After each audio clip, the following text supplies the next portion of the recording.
Now, I'm a firm believer as the CEO of a business, a billion-dollar corporation, or a lowly small dropshipping business, you need to focus on the activities that deliver the highest return on time investment. Now, I would say product research is not one of those things. You need to learn how to outsource this and hire someone that can do the research for you so you can focus on building websites, creating ads, and actually doing the media buying. So, how do you actually go about finding talented product researchers to join your team? Well, first off, you need to understand your budget because obviously when you hire an employee, you're gonna do an hourly rate. So it might be $3 an hour, it might be $7 an hour. So you need to calculate how much money can you actually give to this position. I would say on average, I pay about $5 an hour to my product researchers, and I do cap them at a certain limit per week. So I tell them they can do about 20 hours of research every single week. So you do the math, 80 a month, do 5, that's about $400 a month I pay for my product researcher. And honestly, if I can get 10, 15, 20 good products out of that, that is a great deal for me because it saves me a lot of time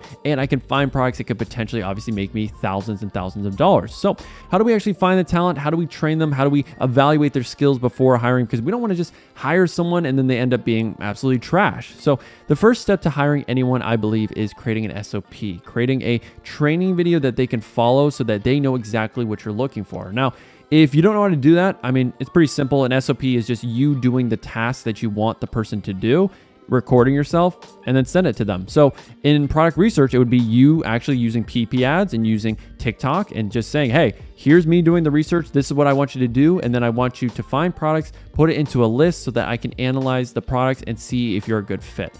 So that's all I really did in this training video right here. If you want, you can download the video from the course that I have on how to actually find products, and you can use that as your SOP video. I mean, that is perfectly fine. So you use that as the SOP video, and then the next step is you have to do your job post. So there's two places I've sourced product researchers. I've used onlinejobs.ph and Upwork. I will admit the difference is very negligible. I mean, it's pretty much the same talent on both platforms. I do find more talent though from Upwork. So when you're doing a job post, you do something like this: dropshipping product research virtual assistant. Go into the skills where you got to have the skills to pay the bills.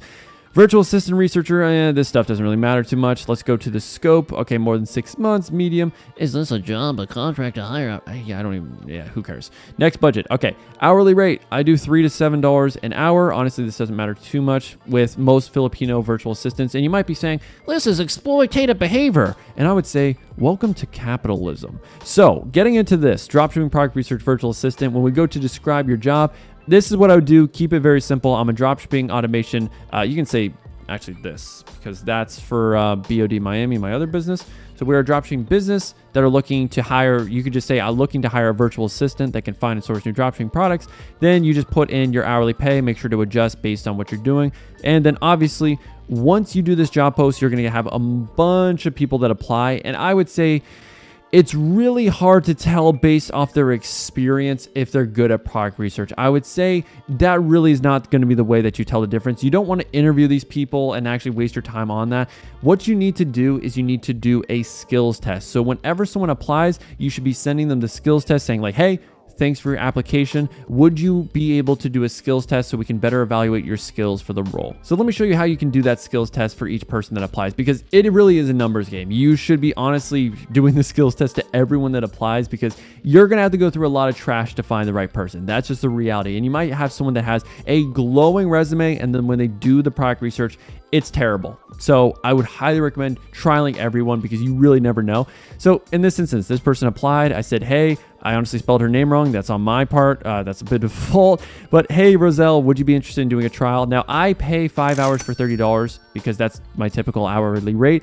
I have found in most instances you can get away with honestly having them do the skills test for free. And honestly, I would only pay them if they're asking for it. And I would say you can do your max budget of, let's say, $20. And you can copy and paste this message. And then as you can see right here, I just have them a quick document where I say, hey, here's the niches I want you to avoid when you're doing your product research. Here's what to look for, traits to look for. I'm just basically showing them, hey, this is my criteria. So find products like this criteria and you'll have a better chance of actually getting the job. Now, when I I go into the video, I also send them this video. I typically attach this to the trial. They'll watch it. They can see right here, okay, here's my product criteria. I can easily click on this. Then I give them a spreadsheet. So real quick, they have this, and this will be linked down below the video so you can do your skills test where they input all their products. So this is a big part where I want to make sure they're actually following instructions so that, okay, they put in the product name, they put in a supplier link. This is for either AliExpress, CJ Dropshipping, doesn't matter.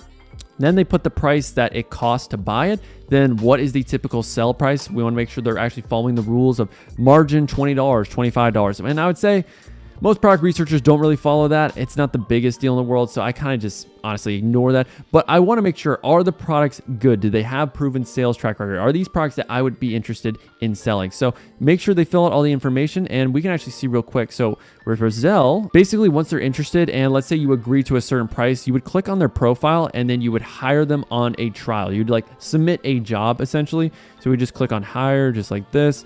And then we would send this offer. So we'd say contract title, let's say skills test, just like this. And then we go down, pay a fixed price. So let's say it was $20 for 5 hours of research. And then that's all you really need to do. You just pay it, you're good to go. And I would recommend in the SOP video that you film it, and or at least in the skills test document say, hey, we want you to find at least 5 to 10 products. And hey, if you notice that some of them only find 5, then you know they're not super efficient, because if they have 5 hours, they should honestly find at least 10 products. And then you'll see some people that go above and beyond and find 20 or 30 products. And then in those instances, you're like, wow, this is a hardworking dude or a hardworking chick. I really do want to work with them. But also be wary that some of these people have done product research in the past, and they might reuse old lists of products that they've already found. So if you're noticing they give you 50 products, hey, there's a good chance these might be products they found in the past. So let's see right here. She said she had some trouble accessing some tools, but I do give them all access to the tools. So in this instance right here, she found 50 products, which is kind of insane, but you notice how she doesn't put any ad links. That is a red flag. 100%. This is just an old list of products that she's just copying and pasting. Because look at this. I mean, look at these margins. They're terrible. There's absolutely no margins. $2, $6. She just copy and pasted, and this is why she didn't get the job. And then when I look at this guy, Adrian, real quick, so I'll just go to his link. I could see, did he actually follow the instructions? All right. Let's wait a little bit. So we go here, and I have to go back a bit because we actually ended up hiring this dude. So this is when he did his first list of products. And as you can see right here, I approved nearly half of them, which is absolutely insane. I would say the average percent of products you're going to approve from a product researcher list. And I pretty much ask my product researchers to find 10 products every single day. So every single day they're finding that many products.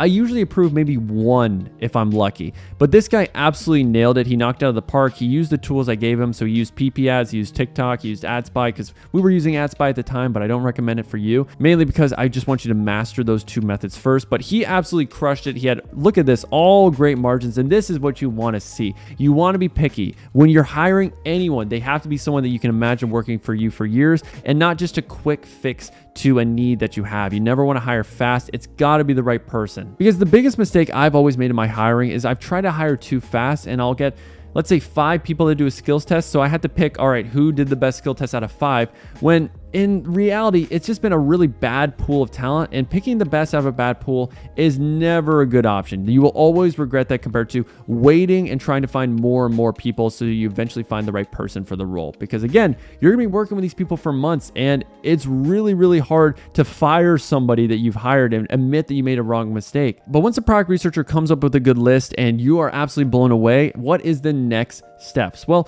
you have to agree to an hourly rate with them and a commission structure. So for me, I pay my product researchers usually $5 an hour, and I also give them $15 per product that I approve, just to incentivize them. You have to give them an incentive to find winning products. Otherwise, they're just going to find products and then they don't care what happens. So you might want to change the structure. Again, $5 an hour is what I personally do. I know some people that pay $2 an hour, but they pay $25 every time a product gets approved. So you have to do the math. You have to incentivize them to find good products. Otherwise, they're going to find crap for you.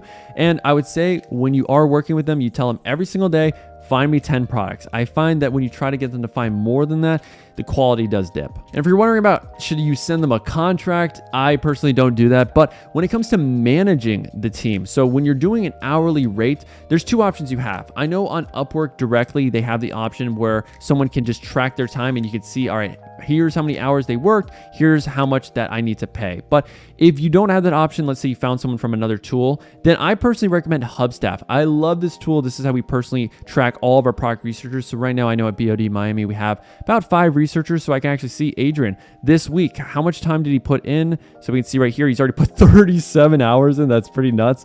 That's pretty cool though. So we can see right here, he just tracks his time, and then we can go into here. We can see all the entries. He was putting in a lot of work. And that way we can say, okay, so the hourly rate is $5 an hour. So he'll earn $50 on Thursday. So that's a great way to keep track of your product research team. It's really super simple. And if you're wondering about paydays, I pay my employees every 2 weeks. So on the 1st and 15th of the month. And that's what I would recommend doing. So you just calculate, all right, what's the total amount of time? So we can see 37 hours. I'll go to the week in the past. All right, 56 hours. Get a calculator. Whatever the amount of hours is, you times it by the hourly rate. Then you also figure out how many products did you approve, and that's how much you'll pay them. Now, when it comes to payment methods, typically most product researchers either use PayPal or Wise. I would highly recommend setting up a Wise account, tying it to your bank account, and it's a really easy way to send money to people that are most likely going to be in the Philippines. And I would say the final most important thing when you're training a team of researchers is understand they're not going to get it all at once. And in a lot of cases, they can slump after a bit of time. And some people resort to just hiring more people and then just getting rid of those researchers.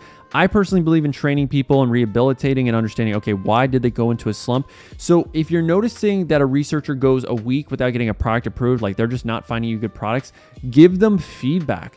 Do a Loom video. Every time I review a list from my researchers, I do a Loom video so they can see my thought process. They can learn, what am I thinking? Why did I approve this product? Because if you just approve products and don't give them the reasoning behind it, they can't learn from that. They might be able to pick up a few things being like, okay, they picked this product, maybe I should find some more. But if you give them Loom videos, I highly recommend Loom videos, and you get the pro subscription so you can be longer than a 5-minute video. They can see, okay, why did they pick this product? What should I look for? What can I learn from this so that I can find better products in the future? So always, always, always give them feedback. Have Loom videos where you're reviewing their work so that they can always get better instead of regressing, which will happen over time if you don't give them the proper attention. And if you're wondering, Loom, it's a Google Chrome extension, super simple. Again, I'm going to make this course idiot proof. So make sure to get this. It's completely free, but I know to get the option to have more than 5-minute videos, I think it's like $10 a month. Get the tool. It's great for managing people.